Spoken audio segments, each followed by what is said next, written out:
Bonjour à tous, j'espère que vous allez bien. On se retrouve aujourd'hui pour une nouvelle mise au point générale du marché suite au mouvement très intéressant de la semaine passée.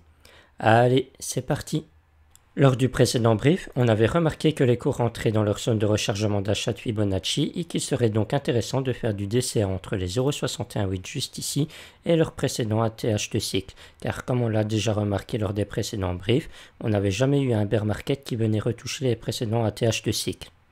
Comme on peut le remarquer, cette fois-ci on a été légèrement en dessous, mais comme par hasard on a quand même clôturé la semaine au-dessus de cette ligne blanche qui représente l'ancien ATH de cycle. C'est selon moi un signal assez fort qui montre que le cours n'est vraiment pas prêt de descendre plus bas. Chose très intéressante à remarquer au passage, c'est que si on regarde le graphique de la capitalisation totale des crypto-monnaies, on remarquera que nous avons retracé proche de l'ancien ATH de cycle sans pour autant le toucher.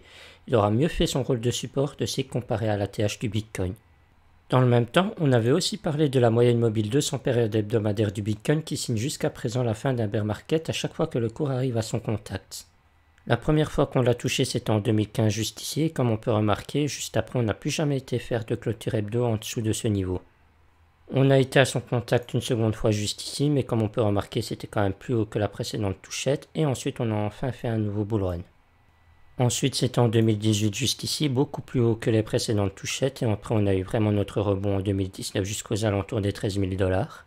Et ensuite, le dernier en date, c'est ici au mois de mars 2020, ce qui a bien tapé notre bottom avant d'avoir notre bull run qu'on a tous connu ici. Et pour finir, le cours a bien été à son contact la semaine passée, donc si on suit la règle établie depuis plusieurs cycles, on n'est pas censé aller beaucoup plus bas.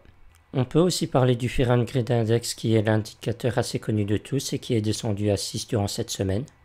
Comme on peut le voir sur cet indicateur, c'est le niveau le plus bas historique depuis la création de celui-ci.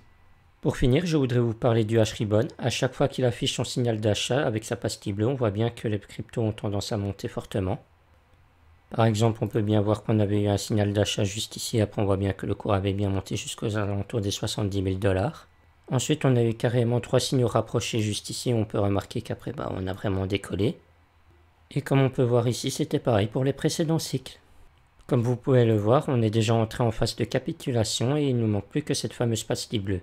Ça montre donc bien qu'on est vraiment proche du bottom avant une accélération haussière selon cet indicateur.